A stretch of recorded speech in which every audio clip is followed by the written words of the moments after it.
Powdery flakes clung to the widow's lashes the moment she crumpled at the ranch gate of Clara Voss, a dressmaker with nothing left but a worn shawl and a heartbeat faltering toward quiet. The wind didn't wail, it held its breath, and Wyoming sleet. The wealthy rancher who hadn't rescued anyone since the day his fiancée passed froze mid-stride at something in the way her fingers reached toward the earth. A wordless appeal, a quiet yielding, pierced him like a rowel. He moved nearer. Clara tried to lift herself, but her arms quivered fiercely. Embarrassment burned fiercer than the chill. Her voice broke into a murmur meant for no one. I'm lost." But someone heard. Harlan's shadow fell across her. "Rise," he said softly, not harshly. "You are secure on my property."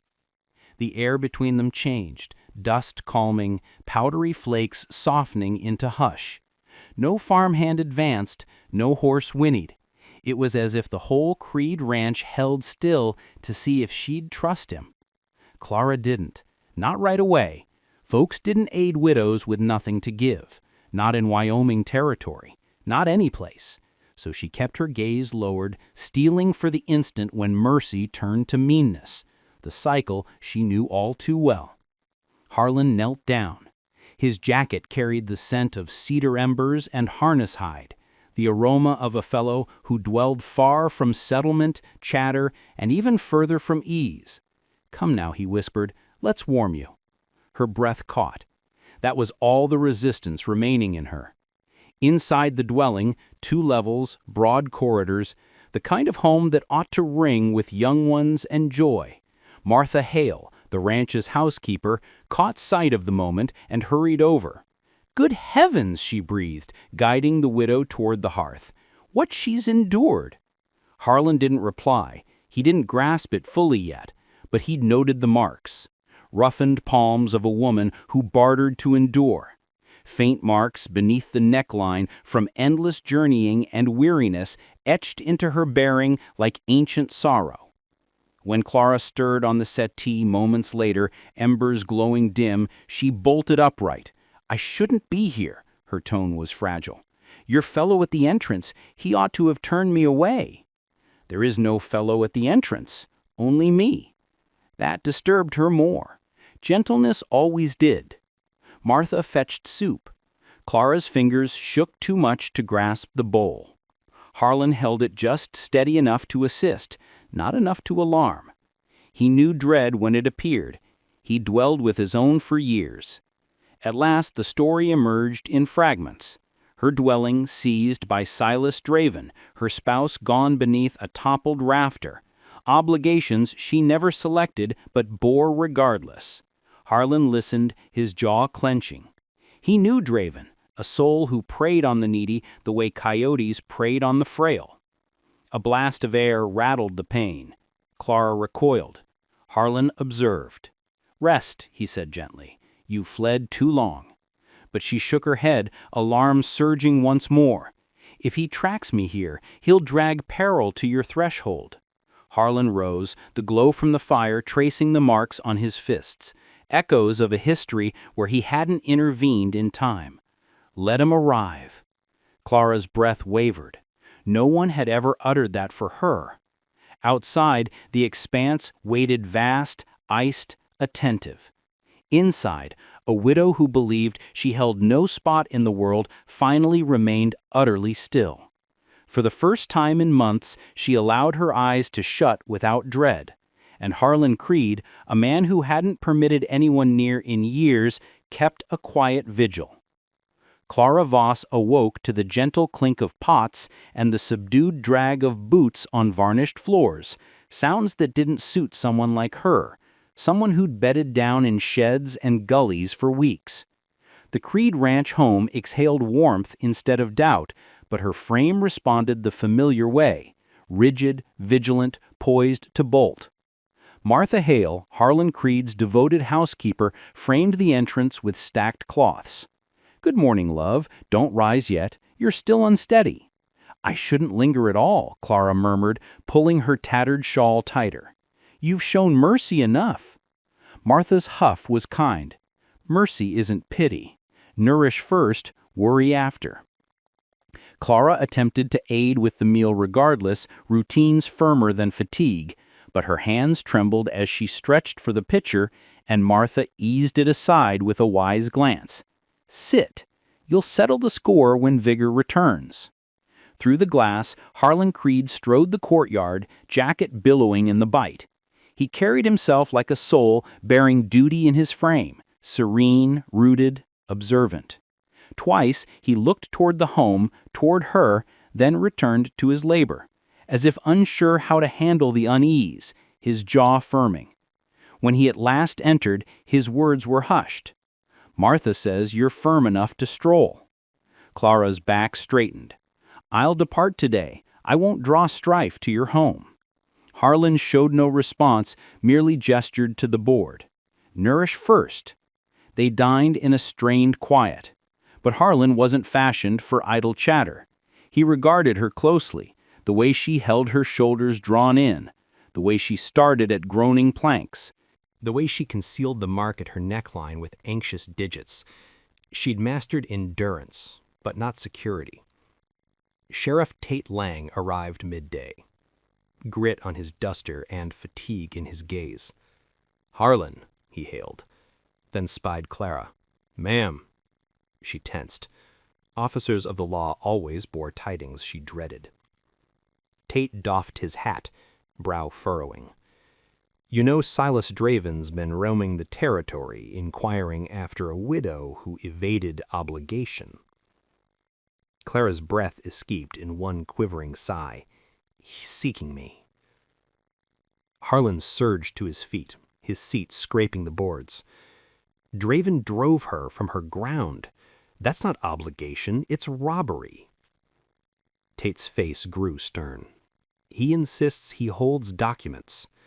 People heed when a man brandishes marks, even falsified ones." Clara stood, already collecting her possessions. "Then I must depart. I can't have him prowling your ranch on my account." Harlan positioned himself before her, not grasping, but firm enough to halt her rush. "You're not departing while you can scarcely stand." Her eyes brimmed with something graver than alarm. Humiliation. "Folks don't shield women like me, Mr. Creed." "Then folks are simpletons." The chamber hushed. Even Martha halted in the entry, her features gentling. Clara averted her gaze, the burden of doubt curving her shoulders. Harlan didn't press onward. He merely said, "Rest. When strife arrives, we'll face it from resolve, not haste." Outside, farmhands whispered restlessly, whispers of Draven already circulating. But then they beheld Clara kneeling by a lame foal, calming it with the calm skill of one who'd mended more hurts than she'd known grace. The fellows traded glances, admiration easing wariness. By twilight, a tentative cadence took hold. Clara aided Martha foraging for roots. Harlan tarried by the entry longer than required, and the dwelling felt less like a foreign haven and more like something poised to become hers. But as the lamps faded, Clara breathed to herself the enduring certainty she still held. Mercy never endures. What she hadn't yet grasped was that Harlan Creed meant to demonstrate otherwise. Silas Draven reached Creed Ranch the following afternoon with the assurance of a soul who'd never heard refusal. His overcoat was too elegant for the territory, his grin too keen. Clara Voss glimpsed him from the scullery window and stiffened, the basin sliding from her grasp, all hue fleeing her cheeks. Harlan Creed perceived it at once. "Clara!" Her voice splintered. "He located me." Draven halted at the barrier, the same barrier where she had fallen days before, hailed with staged sorrow. "Mr. Creed, I've arrived for what belongs to me." Harlan ventured out before Clara could restrain him. He didn't bellow. He didn't require to. His bearing alone etched a boundary in the soil. "You're intruding, Draven." Silas laughed lightly. You're sheltering a woman who owes ground she deserted. Her departed husband's stake is mine by right." In the portal, Clara winced as if buffeted. She recognized the falsehood intimately. He'd wielded it to hound her from her holding. Harlan's jaw set. "You fabricated those documents." Tate Lang thundered up at a fraught canter, alighting before the haze cleared. The lawman's gaze scanned the tableau, stealing at the view of Silas. "Draven, you've been cautioned about advancing bogus assertions." Silas merely smirked. "Not bogus. The widow surrendered her claim, correct?" That term, widow, struck Clara like a lash. She advanced, despite the quiver in her legs. "I never surrendered a thing. You claimed my home while my husband lay fresh in the earth." Silas's eyes gleamed. "You signed under pressure. That's still an inscription." Tate's palm strayed to his sidearm. "Final caution, Silas." The fellow's tones faded as Clara fixed on the soil, tears searing warm, but she denied them release. Her thoughts drifted to the evening her ceiling buckled in a tempest. To the dawn, Silas's crew appeared, asserting possession. To the disgrace of being thrust into the mud with no champion. Harlan's tone sliced the murmur. Firm, safeguarding. Clara's beneath my safeguard now. Silas blinked as if the declaration startled him more than her. "Your safeguard? White benevolence?" Harlan advanced nearer, his silhouette draping the barrier. "Because what you're pursuing is unjust, and I won't abide tyrants." Silas's grin warped. "This won't end here." Tate urged his mount ahead. "It ends with you withdrawing now." Silas yanked the bridle and departed, fury lingering like haze. When the echo waned, Clara at last drew breath, but it rattled her entire form. She pivoted swiftly, mortified by her frailty. Harlan tailed her to the stable, granting her room, yet declining to let her fade. Clara kept her face turned, arms folded firm. "I never wished you entangled in this." "You didn't spark this," Harlan said tenderly. "He did." She gulped deeply. "Every spot I reach ends in turmoil. My husband perished, and I couldn't preserve him. I couldn't preserve my home either." Harlan paused, then spoke with a rawness he seldom revealed. "I understand losing someone, Clara." She lifted her gaze. Anguish danced in his eyes, aged, interred, alike. "I failed someone once too." He conceded. "That sort of remorse, it clings to a soul." For the first time since her arrival, she beheld not the affluent rancher, not the mighty guardian, just a fellow who understood fracture. Their sorrows converged in the stillness among them, not mended, but acknowledged. Outside, the terrain lay tranquil as evening draped the ranch. Scarred spirits lingering in the fading glow, bound by bereavements neither knew how to avoid. Clara Voss rose before first light the next dawn, urged by the uneasy urge to act, anything to recompense the refuge Harlan Creed had offered her.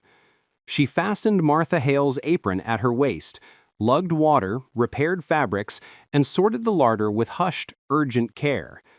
But every motion bore the strain of one anticipating the globe to shatter anew. Outside, Harlan readied the farmhands for an extended day, patrolling barriers. His tone was even, but the crew felt the strain wound below it. Draven's call had roused disquiet. When Harlan returned to the veranda, he discovered Clara kneeling by a pack saddle, mending a ripped thong with adept haste. "You needn't do that," Harlan said. "I need to prove worthwhile," she answered, eyes downcast. Her hands were sure, but her respiration wasn't. Harlan knew the guise he himself donned, a similar one for years. By midday, Sheriff Tate Lang arrived with soil on his duster and concern in his gaze. "Paths obstructed on the eastern bluff," he relayed.